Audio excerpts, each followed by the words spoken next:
আমার on page SEO কোর্সে আরও একটি নতুন ভিডিও টিউটোরিয়ালে আপনাদের সকলকে জানাই স্বাগত। আজকে আমরা আসি স্টেপ 14 অর্থাৎ পার্ট 17 17তম ক্লাসে। আজকে আমাদের বিষয় হচ্ছে আমাদের ওয়েবসাইটটা মোবাইল ফ্রেন্ডলি কিনা সেটা চেক করা, অর্থাৎ মোবাইল ফ্রেন্ডলি চেক। তো যদি আমাদের ওয়েবসাইটটা মোবাইল ফ্রেন্ডলি না হয় সেক্ষেত্রে আমাদের আরও কিছু কাজ করতে হবে, অর্থাৎ আমাদের ওয়েবসাইটটাকে মোবাইল ফ্রেন্ডলি করতে হবে। তার জন্য আমাদেরকে এমপি সেট আপ করতে হবে এবং তার পরবর্তী যে স্টেপগুলো আছে যে সাইট স্পিড অপটিমাইজেশন এটাও করতে হবে।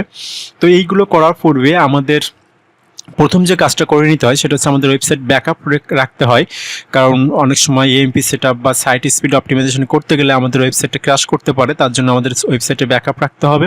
তা আজকে মোবাইল ফ্রেন্ডলি চেক এইটার পরে আমার যে ক্লাসটা থাকবে সেটা হচ্ছে ওয়েবসাইট ব্যাকআপ রাখা। তারপরে যদি মোবাইল ফ্রেন্ডলি না হয় সেক্ষেত্রে আমরা পরবর্তী স্টেপে চলে যাব এএমপি সেটআপ। তো আজকে আমরা মোবাইল ফ্রেন্ডলি চেক এটা আগে দেখি কী করে করতে হয়, তবে তার পূর্বে একটু আলোচনা করি যে আমাদের ওয়েবসাইটটা মোবাইল ফ্রেন্ডলি হওয়া কেন প্রয়োজন।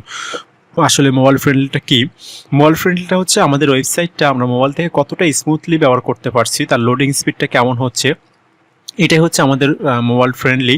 তো মোবাইল ফ্রেন্ডলি কেন প্রয়োজন, আমাদের ওয়েবসাইটটা মোবাইল ফ্রেন্ডলি হওয়া কেন প্রয়োজন? বর্তমান গুগলের আপডেট আপনারা দেখেছেন কিনা জানি না, গুগল সেখানে সাজেস্ট করছে যে ওয়েবসাইটগুলো মোবাইল ফ্রেন্ডলি হতে হবে, এটা র্যাঙ্কিংয়ের জন্য একটা গুরুত্বপূর্ণ ফ্যাক্টর।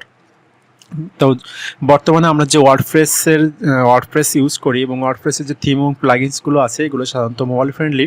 তারপরে অনেক সময় আপনার ওয়েবসাইটটা মোবাইল ফ্রেন্ডলি নাও হতে পারে, সেক্ষেত্রে আমরা এএমপি সেট আপ করি। তো মোবাইল ফ্রেন্ডলি না হলেও গুগল আমাদেরকে সাজেস্ট করছে আমাদের এএমপিটা সেট আপ করার জন্য। গুগল বলছে এএমপি সেট আপ করলে আমাদের ওয়েবসাইটের র্যাঙ্কিংয়ের জন্য কিছুটা এগিয়ে থাকবে। তো এমপি সেট আপ আবার অনেকেই পছন্দ করে না, কারণ এমপি যখন আমরা সেট আপ করি তখন ওয়েবসাইটে দুইটা ভার্সন হয়ে যায়, একটা মোবাইলের জন্য এবং একটা ডেস্কটপের জন্য।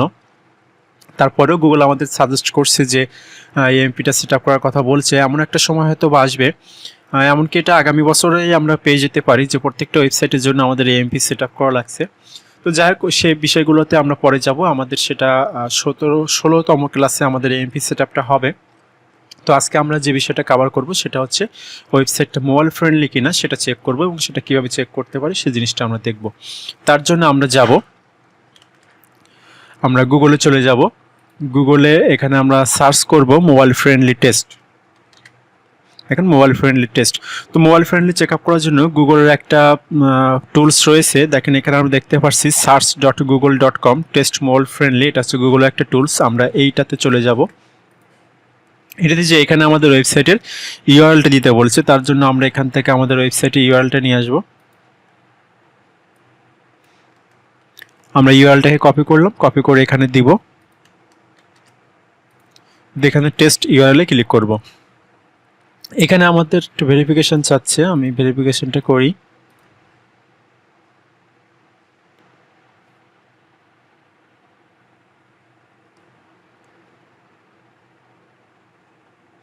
এখানে দেখাচ্ছে যে আমাদের ওয়েবসাইটটা মোবাইল ফ্রেন্ডলি। তো মোবাইল ফ্রেন্ডলি যেহেতু আমাদের ওয়েবসাইটটা, সেখানে আমাদের এএমপির সেট আপটা না করলেও চলে, কিন্তু বর্তমানে গুগল সাজেস্ট করছে এএমপি সেট আপ করার জন্য। তো আমরা এরপরে এএমপি সেট আপটা দেখব। তবে তার পূর্বে